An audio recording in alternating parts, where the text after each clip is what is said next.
Hello, good morning students. I hope you will be fine. Okay, आप लोग सब अच्छे से होंगे, स्टडी कर रहे होंगे घर पे।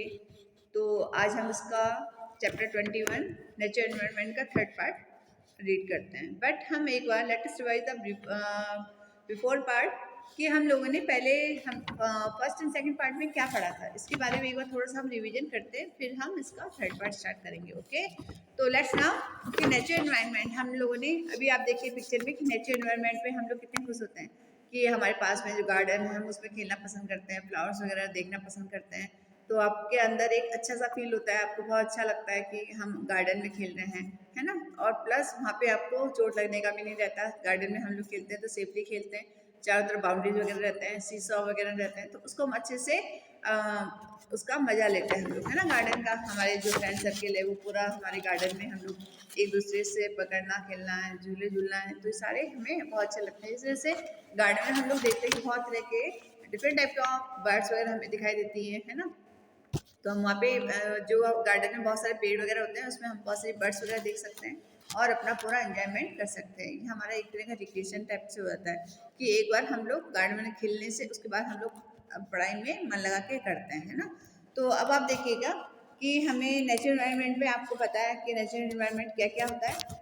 देखिएगा कि अभी जैसे अभी तक मैं आप लोगों ने पढ़ा था कि प्लेन्स के बारे में, सेकंड पार्ट में हमने पढ़ा था माउंटेन्स वगैरह, हिल्स, प्लेट्यू, वैली, इन चीज़ों के बारे में पढ़ा था कि हमारे अर्थ में क्या क्या चीज़ें हैं। अब हम आगे और पढ़ते हैं कि हमारा थर्ड पार्ट में कि हमारे अर्थ में नेचर ने हमें और क्या चीज़ें दी हुई हैं, यानी इतनी सारी चीज़ें देखिए, आप काउंट करिएगा इनको कि और क्या चीज़ें दी हुई हैं हमारे अर्थ में। फॉर एग्जाम्पल देखिएगा आप डेजर्ट। अब आपने कभी डेजर्ट एरिया नहीं देखा होगा, डेजर्ट जहाँ पे ओनली बस रेत ही रेत मिलेगी आपको। वहाँ डेजर्ट में बरसात भी बहुत कम होती है, इसलिए वहाँ पे आपको प्लांट्स वगैरह बहुत कम दिखाई देंगे। क्यों? क्योंकि वहाँ पे इतना रेतीला होता है कि आप देखिएगा उसमें कि आप जब चलोगे तो आपका पैर पूरा अंदर घुस जाएगा, इतना ज़्यादा रेतीला होता है डेजर्ट, है ना। The land covered with the sand is called the desert, यानी जो पूरा जो लैंड है, आप जहाँ तक आपकी नजर जाएगी वहाँ तक पूरा आपको सैंड ही सैंड नजर आएगा, और उसके सिवा पेड़ भी आपको ऐसे दिखेंगे जिनमें पत्ते ना हों, ठीक है। तो ये ऐसे जो प्लांट्स होते हैं ये केवल बस ओनली बस बुशेज प्लांट होते हैं और इनको पानी की जरूरत नहीं होती। जैसे जब बरसात आती है तभी ये हरे भरे दिखाई देते हैं, अदरवाइज ये इनकी रूट्स ग्रीन रहती हैं, वो नीचे नीचे से अपना पानी एब्जॉर्ब करते रहते हैं धरती के अंदर से। तो इस तरह से ओनली वो वहाँ पे एनिमल्स भी आपको नहीं दिखाई देंगे। ओनली जो डेजर्ट एनिमल है हमारा कैमल, वो आपको दिखाई दे सकता है। क्यों? उसके ऐसे पैडेड फीट होते हैं जिसकी वजह से वो डेजर्ट में आसानी से चल सकता है, जबकि हमारे जो हॉर्स है, काऊ वगैरह है, ये डेजर्ट में आपको नहीं मिलेंगे। क्यों? क्योंकि इनके पैडेड फीट नहीं होते और इनके पैर उस मिट्टी में आराम से अंदर चले आते हैं, तो उनको चलना बहुत मुश्किल होता है। ये अपने आप को भी अपना इतना हैवी जो शरीर है उसको भी नहीं चला पाते उसके अंदर, इस वजह से वहाँ पे आपको कैमल से दिखाई देंगे। और फिर प्लस ये वहाँ पे डेजर्ट में सर्वाइव नहीं कर सकते। केवल कैमल ऐसा जानवर है जो वहाँ पे सर्वाइव कर सकता है, यानी वो अपने अंदर उसके वो 15 डेज तक भूखा प्यासा रह करके वहाँ पे आपको डेजर्ट में मिल सकता है, चल सकता है, वहाँ आपके अलग आपको घुमा सकता है, घूमने फिरने का काम कर सकता है। जो फौजी लोग हैं वो लोग अपने साथ में कैमल्स रखते हैं, क्योंकि उस डेजर्ट में गाड़ियाँ आसानी से नहीं चल पाती है, तो इस वजह से वो कैमल को यूज में लेते हैं। और हमारा जो बॉर्डर है वहाँ पे, जैसे फॉर एग्जांपल जैसे बाड़मेर है, जैसलमेर है, वहाँ पे हमारा पाकिस्तान बॉर्डर लगता है, तो वहाँ पे हमारे जो सिपाही भाई लोग हैं वो लोग पूरे टाइम पहरा देते हैं, तो वो मोस्टली कैमल्स को यूज में लेते हैं, क्योंकि वहाँ पे और कोई व्हीकल्स वगैरह नहीं चल पाता, ठीक है। तो फिर कैमल एक ऐसा जो जानवर है जो कि 15 दिन तक वो बिना खाए पिए आपको आपका काम करवा सकता है। आपको अपने जो जहाँ तक आपको जाना है वहाँ तक आपको अपनी दूरियाँ नाप सकता है वो, ओके। तो ये जो कैमल है ये हमें वहाँ पे पूरे टाइम सर्दी गर्मी बरसात पूरे टाइम वहाँ पे रहने के लिए तैयार रहता है, तो इसलिए उसको हमें डेजर्ट एनिमल कहा गया, उसको रेगिस्तान का ऊँट इसीलिए कहा गया उसको कि वो हमारा जहाज है वहाँ का एक तरह का, ठीक है। तो ये हमारे very few plants and animal found in the desert. अभी आपको मैंने बताया कि वहाँ पे एनिमल्स भी नहीं दिखाई देंगे, ओनली थोड़े बहुत जो फ्यू प्लांट्स हैं उसमें जैसे कैक्टस वगैरह है वो अपने आप उग जाते हैं और उनको पानी की जरूरत नहीं होती, वो पूरे टाइम एज इट इज उसमें रहते हैं। उनके अगर हम उसको काटते हैं तो उसमें आपको पानी नजर आएगा।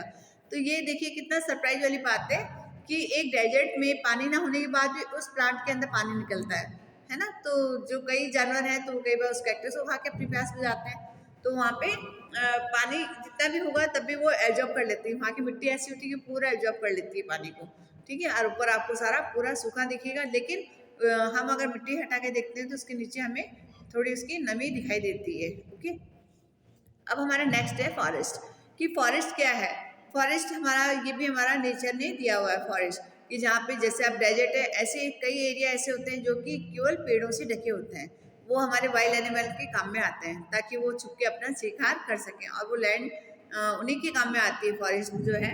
The land covered with the trees bushes and other plants are called the forest. जो लैंड है वो पूरा बुशे से ढका हुआ है, हमारा ट्रीज वगैरह से ढका हुआ है, और बहुत घने जंगल होता है जिसमें हम लोग जाए तो हम लोग वापस बाहर नहीं निकल सकते। और प्लस वहाँ पे जो वाइल्ड एनिमल्स हैं वो हमारे ऊपर हम डेंजरस हमला कर सकते हैं, हमारे लिए डेंजरस है वो, इसलिए हम लोग फॉरेस्ट में जाना हमारे लिए उचित नहीं है, ठीक है।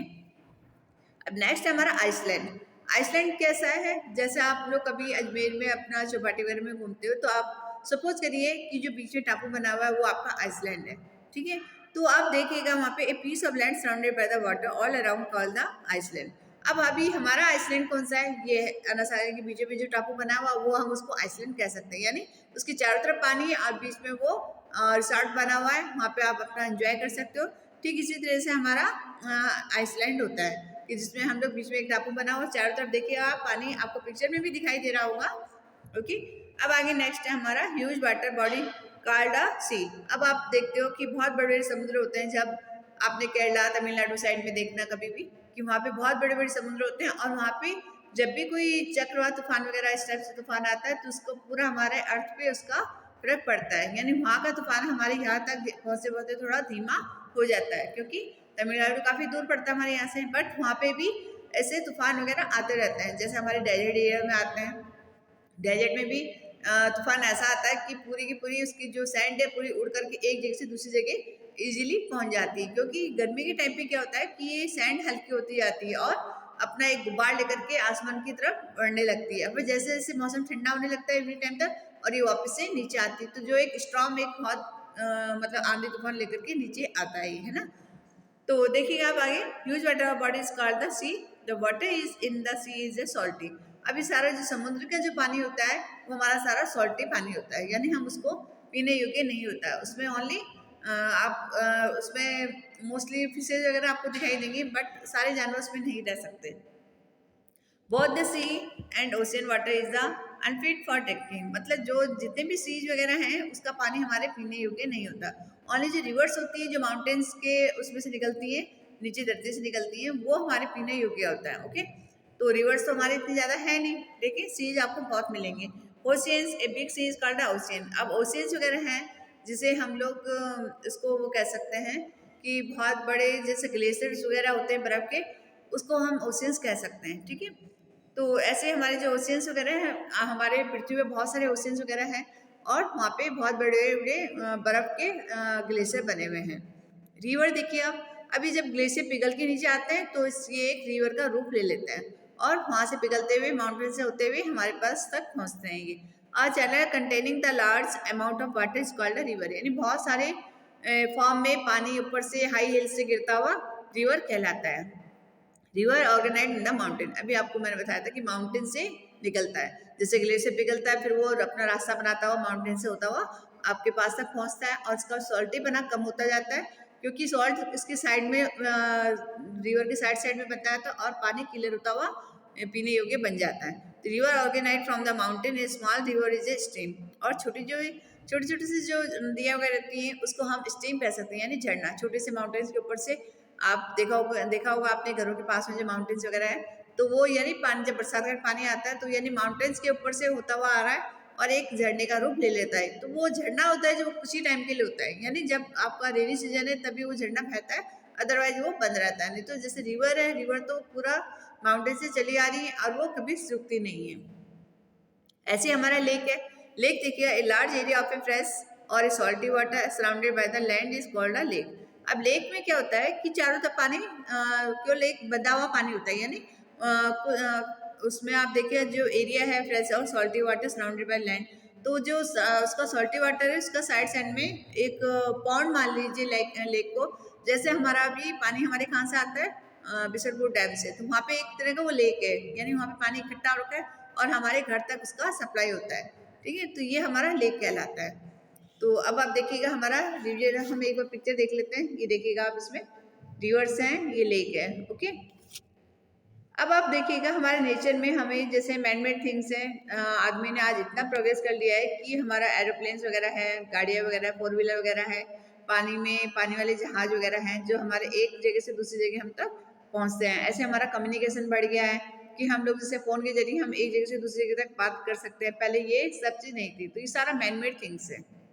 ये देखिएगा पहले के टाइम पे हम लोग जो एनिमल्स थे उनको काम में लिया करते थे कि हम एक जगह से दूसरी जगह हम कैसे पहुंच पाए, तो हम कार्ट गाड़ी जैसे बनती है, लकड़ी की गाड़ी होती है, उस पर हम लोग बैलगाड़ों को लगा के, कैमल्स को या हॉर्स को लगा करके अपने स्थान तक पहुंच पाते थे। फिर धीरे धीरे इसका हमारा जो मॉडर्नाइज हुआ, उसके बाद हमारी जो बसेज वगैरह हैं, साइकिल वगैरह है, ट्रेन द्वारा हम लोग एक जगह से दूसरी जगह पहुंचने लगे। ठीक है, तो ये हमारे जो पिक्चर से सारे हमारे नेचर में आते हैं कि हमारे नेचर में जैसे एनिमल्स वगैरह है उसको हमने कैसे यूज किया, उसके बाद मैन मेड थिंग ने अपना दिमाग लगाया और अपने लिए, खुद के लिए आराम के लिए उन्होंने गाड़ियाँ तैयार की।